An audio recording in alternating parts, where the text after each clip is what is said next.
What's going on, guys? It's your boy Ethan. Hope you're having a great day. I'm playing some cash now, and I'm in a bit of a predicament, just a little bit. I was told that this 25-50 game is really good.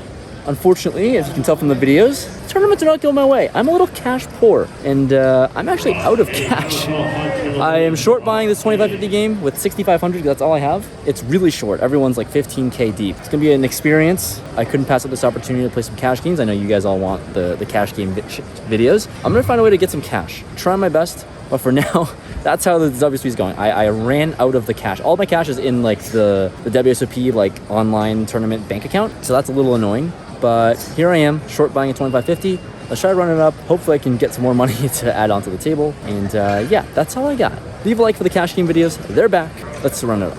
I sit down into this game for $6,500, and one of the first hands I already get involved really quickly with King 10 off suit. I raise things up to $150 in the 25-50 game and get the button and small blind to call.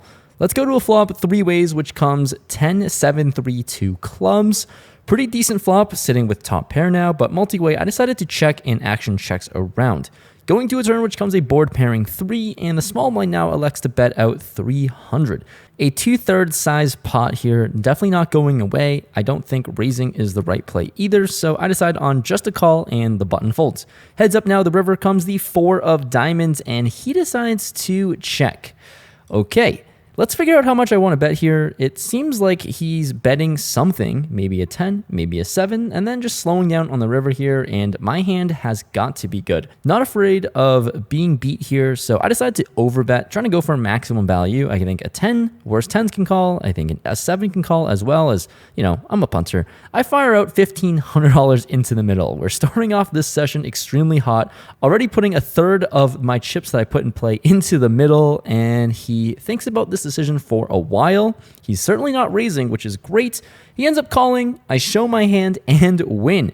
Nice to win almost $2,000 here already. Right off the bat, it's a good situation when I was short buying, but after chipping up the first hand, I decided to get more ammo. I find $3,000 in Resorts World chips, and fun fact, if you're in Vegas, all of the strip chips are interchangeable, so just ask a chip runner to come. They exchange my 3,000 Resorts World chips into Paris chips, and here we are, in for 9,500, and I pick up aces. I'm in middle position here, and the onion player decides to limp. I raise it up to $225, hoping to isolate, but I get some people in here. The big blind calls, the under-the-gun player calls, and this is a dream spot. We're off to a flop, which comes overkill, an ace, king, 8 rainbow. How nice is this?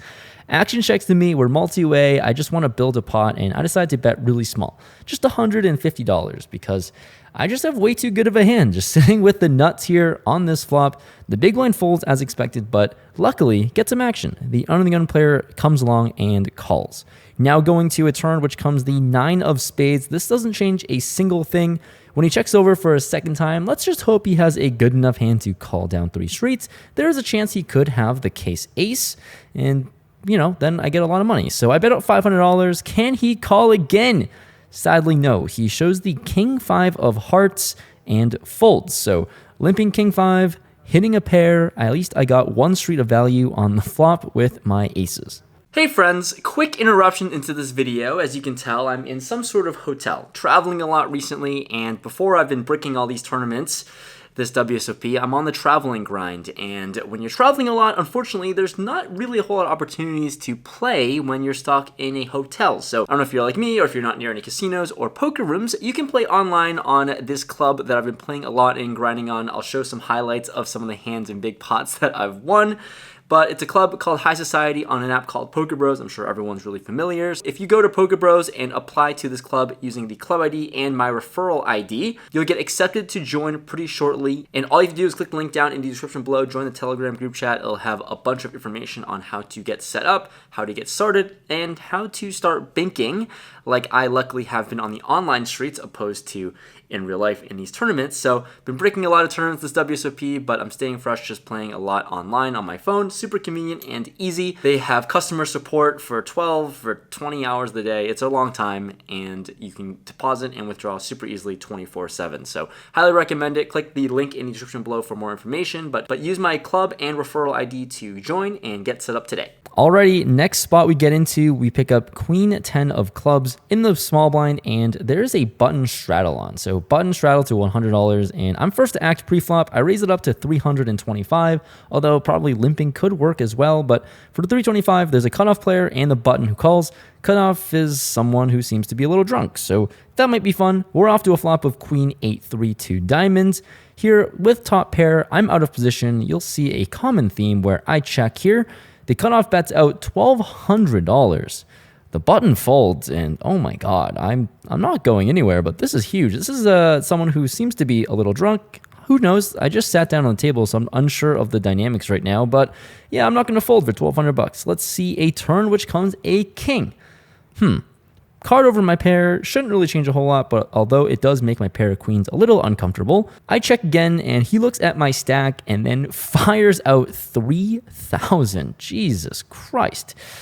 I don't know how this player plays, and he's firing a lot of money into the middle here, and it seems like he's splashing around.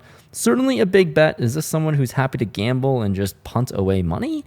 There's a good chance that this could be it. And I'm one to not back down to this aggression and try to find out what's going on here. So I make the call for 3,000 here on this turn, and going to the river. Pot is clearly ballooning up. The river is the 6 of spades. It doesn't change a single thing. I check once again, and he starts talking out loud and says to me that he has me beat, but he's going to charge me $1,000 to see it. So he bets out $1,000. And I mean, I called 3,000 on the turn. Like, I'm not going to fold to 1,000 here. He says he has me beat, so let's just see it. What do you got, man? I call the 1,000, and he shows king queen. Rough. Nice hand to you, sir. I chip down to 6,500. So I was in for 9,500. I lose 3,000, and now time to battle it back with all the money I have left on me. This is going to be rough. I don't want to go zero as I'm running low on cash currently, but here we are. Trying to find a way to crawl back. Next hand we go, I pick up ace jack offsuit under the gun, first to act, and I raise things up to $150. The cutoff makes the call, and the small blind, the fun player from last hand, he decides to raise. 3 bets it up to $400 here out of position, and I'm here to battle. After he owned me last hand, I'm not going to fold ace jack. I make the call, and the cutoff makes the call. So 3 ways to a flop of 7 deuce deuce. Whole lot of nothing, and the small blind decides to bet $2,000. Okay, you got it, man. Ace jack high is not good. I fold, cutoff folds. This is clearly a fun game, and luckily I get bailed out as I was in desperate need of some extra cash I didn't have on me, and I get $40,000 from a friend who loaned me this money for the night. So here we are. I've got $40,000. I put it onto the table. Now I can finally battle and comfortably play the way that I'm supposed to against some deep stacks. Now with almost $50,000 in my stack, I pick up 10-8 offsuit in the big blind, and there's a cutoff open to 150. Here, maybe it might be a little wide, a little loose, but with the 10-8 off, I'm going to battle for $100 more and defend the big blind. Let's go to a flop of 10-7-5 2 hearts. Pretty good flop, all things considered, with top pair. He bets out 125, and it's definitely not going to do anything besides just make the call. I have a backdoor straight draw, and that's about it. So top pair here. Let's see a turn, which is the jack of spades, now improving me to a gut shot straight draw, along with just a pair. I check it over to him, and he bets out 400 again. He bets out really large here on this turn, almost a pot-sized bet. Really confused as to what he could be holding here, but yeah, I have some equity. I have 2 pair draws, I have a pair, and I have a straight draw now. So I'm in here. Let's see a river. I make the call, and the river is an ace. Pretty disastrous, maybe bluffing with just ace high. I check, he checks, I show a pair of 10s, and he shows pocket queens. Whew, I guess the river, I didn't love it, but ended up really loving it when he checks back his queens. I don't need to pay him off for a 3rd time with a pair of 10s. And here we go. Moving on, a little bit of card death has ensued, but I pick up ace 6 of clubs under the gun, and a suited ace is all I need to raise. So I raise it up to $150 and only get the big blind to call, and we're going to a flop of ace king 7 rainbow, and before anything happens, before he checks, he just open mucks and folds. Says, here you go, take the pot. It's like he soul read me, and I guess nice. Now that people think that I'm tight because I've been folding for a while, the first time I raise for over an hour and I win $150 at least. Sick. Got soul red. I did have an ace, had him beat, and he didn't want any part of this flop. For the 7th interesting hand of the vlog here, I pick up 7s. How fitting. I'm on the big blind, and there's a button raised to $200. Small one makes the call, and I have a fun hand. The button is the fun player, as we've been battling, so let's make the call and see a flop of 10-5 deuce, 2 clubs, and a heart. Only one card over my pair. It seems pretty safe overall, and action ends up checking around.